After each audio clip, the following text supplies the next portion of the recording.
Buenas noches, amigos. Bienvenidos de nuevo a las narraciones del misterio con el grupo Insomnia. Vamos a retomar una historia que en la anterior narración dejamos para esta segunda parte. La historia de Enriqueta Martí, la vampira de Barcelona, que tuvo a toda Barcelona horrorizada a principios del siglo XX. Vamos a retomar la narración por donde la dejamos.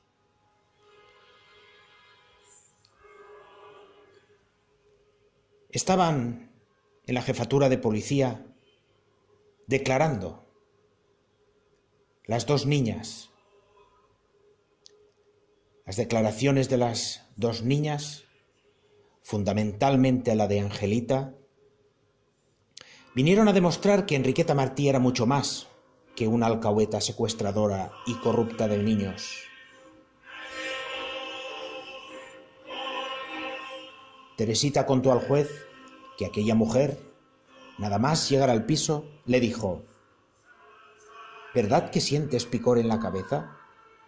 Anda, hija mía, déjate cortar el pelito y te pondrás buena. La niña se dejó hacer mientras la mujer le decía que a partir de ahora se iba a llamar Felicidad y que ya no tenía padres y que ella era su madre. Tenía que llamarla mamá cuando saliera a la calle. Pero nunca salió a la calle, ni le estaba permitido asomarse al balcón o a las ventanas. Le daba mal de comer, patatas y pan duro. No le pegaba, pero solía darle fuertes pellizcos.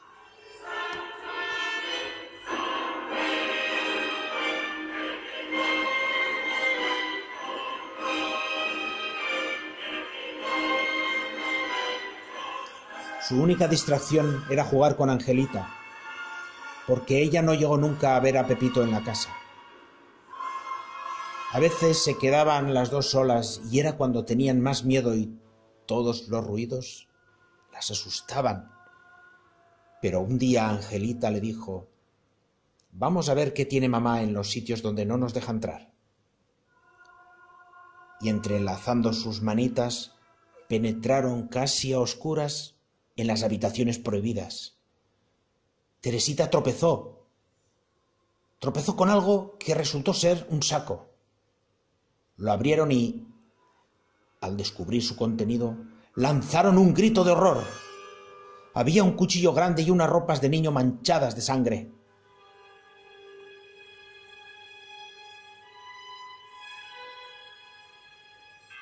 La declaración de Angelita fue aún más sobrecogedora. Ella sí conoció a Pepito, un niño rubio de su misma edad con el que solía jugar hasta que un día mamá no se dio cuenta de que yo lo vi cómo cogía a Pepito, lo ponía sobre la mesa del comedor y lo mataba con un cuchillo. Yo me fui a mi cama y me hice la dormida. Tanto impresionaron al pueblo de Barcelona las declaraciones de las dos pequeñas que se abrieron suscripciones populares para abrirles una libreta de la Caja de Ahorros y hasta fueron presentadas en público.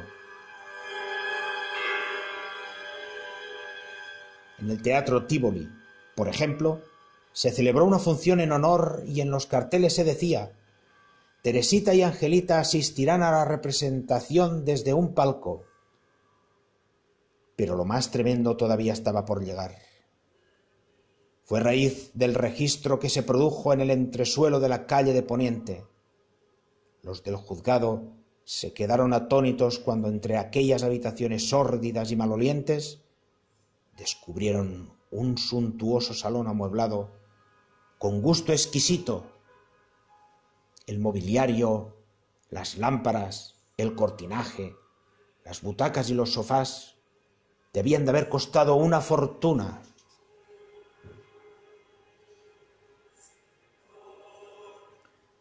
En un armario colgaban dos trajecitos de niño y otros dos de niña. Había medias de seda y zapatitos a juego con los trajes. y también fueron encontrados las pelucas rizadas y los finos trajes de confección que Enriqueta vestía en sus misteriosas salidas.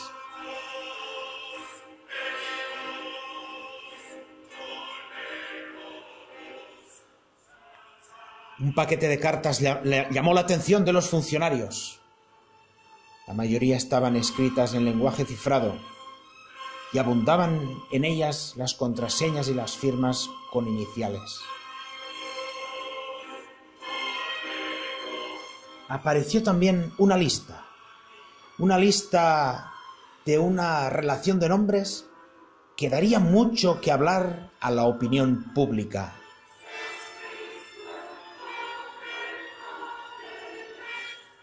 En la cocina encontraron el saco del que habían hablado las dos niñas y, efectivamente, contenía un trajecito de niño y un cuchillo ensangrentados.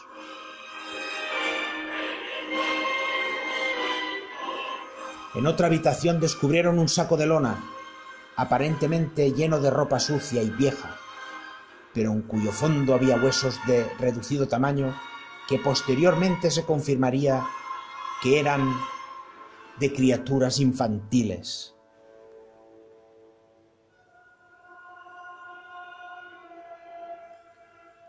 Hasta 30 se contaron entre costillas, clavículas, rótulas. Todos ellos presentaban la particularidad de que tenían señales de haber sido expuestos al fuego, lo que, según los médicos, excluía que pudieran servir para estudios anatómicos y hacía suponer que más bien los pobres niños habían sido sacrificados para extraer grasa de sus cuerpecitos.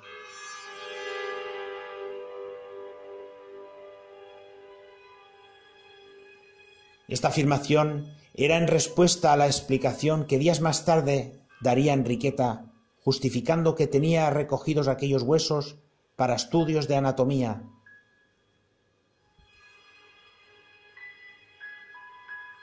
Tras un armario descubrieron la cabellera rubia de una niña de unos 3 años y la macabra expedición concluyó en una habitación cuya cerradura tuvieron que forzar y en la que aparecieron medio centenar de frascos, unos de sangre coagulada, otros de grasas y el resto con sustancias que fueron enviadas a un laboratorio para su análisis.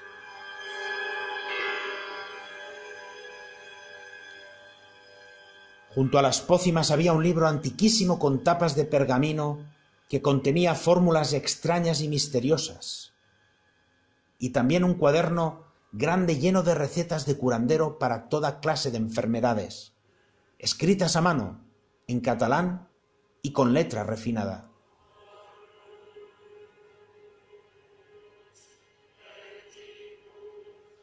A partir de aquel descubrimiento, no se hablaba de otra cosa en la ciudad más que de Enriqueta Martí. Los principales periódicos nacionales, que por entonces se componían de unas 16 páginas, le dedicaban a diario un par de ellas para contar, como si un folletín se tratara, las novedades del caso bajo titulares como «Los misterios de Barcelona».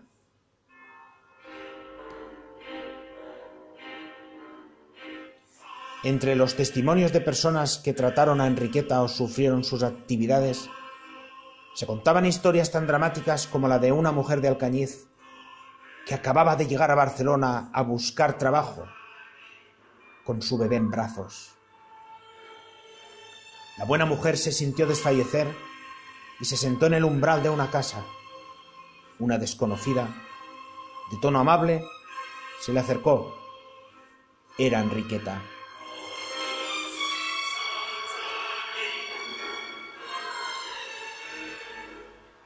¡Qué nena tan bonita! ¿Quiere que le dé un rato el pecho? A mi hija nadie le da el pecho más que yo, respondió la baturra. Pues a mí me gusta dárselo, me gustaría mucho. Me parece que lo que usted tiene es hambre. Vamos a esa lechería, que le pago un vaso de leche. Pobre mujer, Traiga, que ya la llevaré yo a la niña.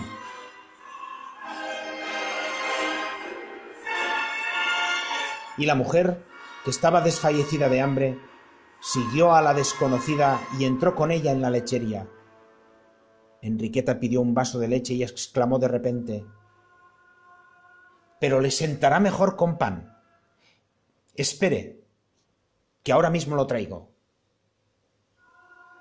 Salió con el bebé en brazos y nunca regresó.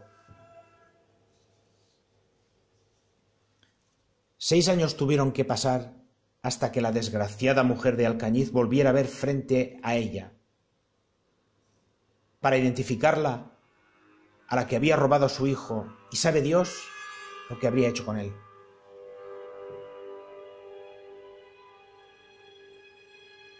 Ante las abrumadoras pruebas, Enriqueta acabó reconociendo que era curandera y que vendía filtros y ungüentos. Confeccionó remedios utilizando determinadas partes del cuerpo humano y, de forma repentina, vociferó: «Que registren el piso, que piquen bien las paredes y encontrarán algo. Como sé que me subirán al patíbulo, quiero que conmigo suban los demás culpables». No tan solo el piso de la calle de Poniente fue registrado a fondo, sino también los otros domicilios que Enriqueta había tenido durante los 10 últimos años. Y el resultado fue aterrador. En un piso de la calle de Picalqués fue descubierto un falso tabique que ocultaba un hueco en el que aparecieron más huesos, entre ellos varios de manos de niño. Dice la crónica que con los huesos fue encontrado un calcetín de niño que debió de pertenecer a un hijo de familia muy humilde, porque está zurcido y añadido desde su mitad con hilo de otro color.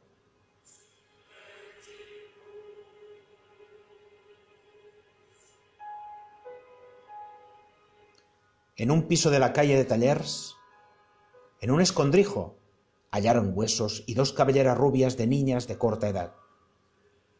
En una torre de Sant Feliu de Llobregat aparecieron libros de recetas y nuevos frascos con sustancias desconocidas.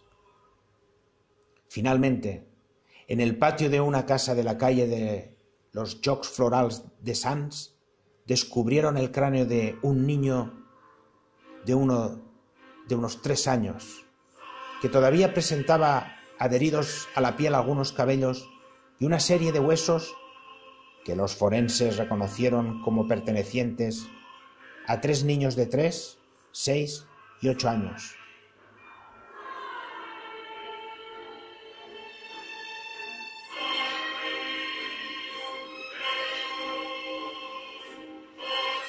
Diez fueron las criaturas identificadas como víctimas de Enriqueta que se incluyeron en el sumario. Los periódicos escribieron frases como: «Esos huesos hablan de crímenes bárbaros, y esos emplastos y esas curas de supercherías medievales». Y Millán Nastrai, jefe superior de policía, definió a la Enriqueta Martí como una neurótica que se creía curandera, un caso de bruja antigua que hubiera sido quemada en Zocodover.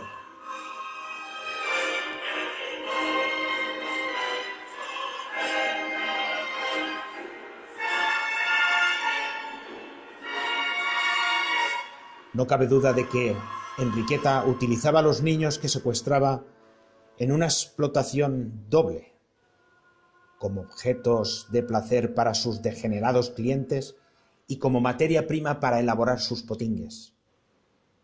Llegó a especularse, y así lo recogen el escritor Núñez de Prado y el abogado leonés Jesús Callejo, que el origen de las actividades como hechicera de Enriqueta podrían estar en que, en una de esas orgías pederásticas, uno de los niños perdió la vida y a partir de aquel momento decidió extraerles la sangre y no desperdiciar ni siquiera el tuétano y los huesos de sus víctimas.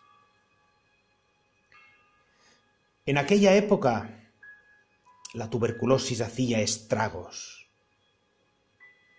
y estaba muy extendida la creencia de que el mejor remedio para detenerla era beber sangre de niño y aplicarla sobre el pecho cataplasmas de grasas infantiles.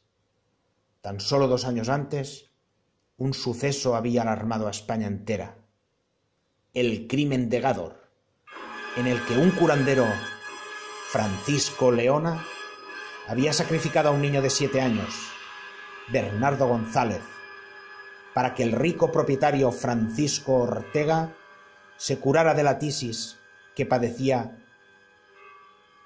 bebiendo sangre de la criatura y aplicándose sus mantecas sobre el pecho.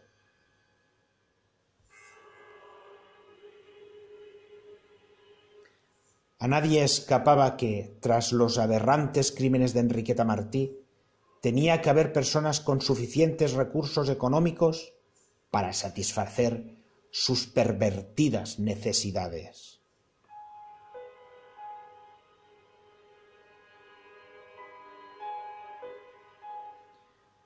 Y es en ese punto donde aparece la famosa lista de nombres hallada en el tugurio de la calle de Poniente.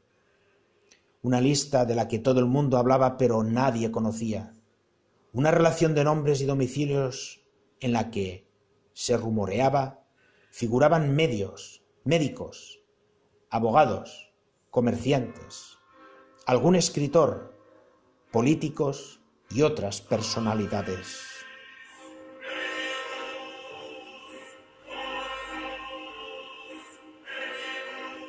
La indignación y la furia comenzaron a apoderarse de la ciudad de Barcelona, y la prensa más conservadora corrió a calmar los ánimos para evitar males mayores.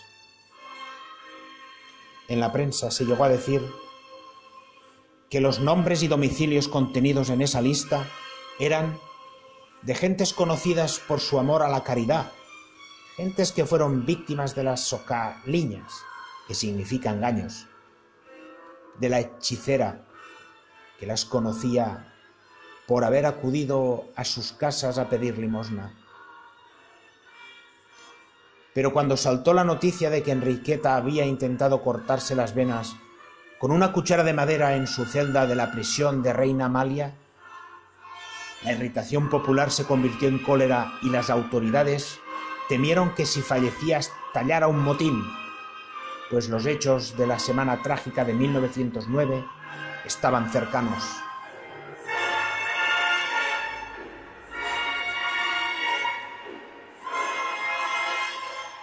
Para evitar el suicidio de Enriqueta se tomaron todo tipo de precauciones. La cama de la Martí está colocada frente por frente a las de sus 3 compañeras de reclusión para que éstas no la pierdan de vista, cualquiera que sea la posición que aquella adopte para dormir, y tienen orden de destaparle la cara si ven que se cubre la cabeza con las ropas de la cama para evitar que con sus dientes se seccione una vena de la muñeca.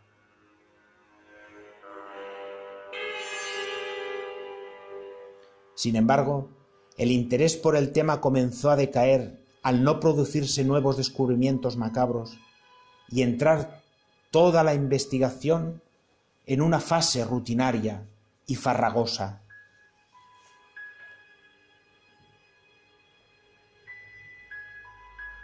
El periodista Luis Antón de Olmet concluía así la larga y espléndida serie de reportajes que dedicó al caso.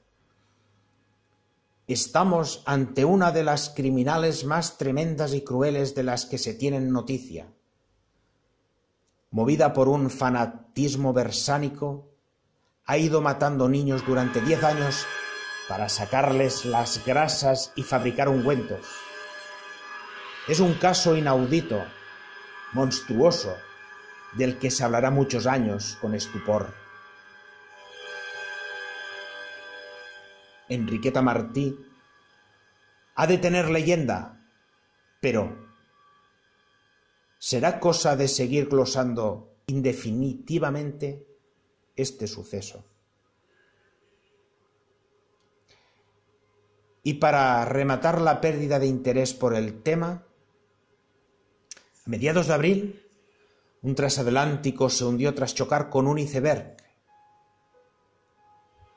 Se llamaba Titanic, y las noticias sobre aquel desastre apartaron definitivamente de las rotativas a la vampira del carrer Ponent.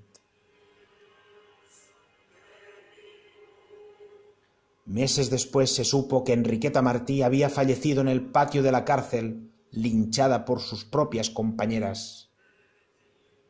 Se especuló que antes de ser golpeada ya estaba muerta, envenenada por encargo de alguien interesado en su desaparición. Nada se pudo probar. Lo único cierto es que nunca llegó a celebrarse el juicio, que aquellas personas que figuraban en la lista, tan amantes de caridad, se acostaron aquel día más tranquilas y que Enriqueta Martí Ripollés se convirtió en leyenda.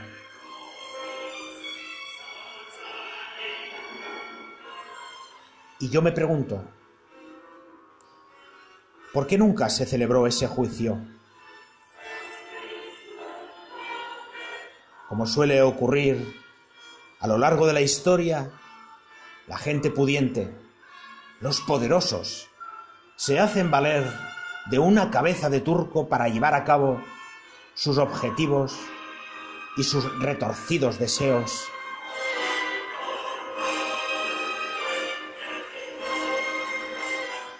¿Qué mente era más criminal?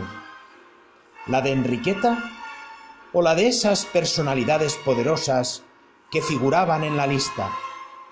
Ahí dejo la pregunta.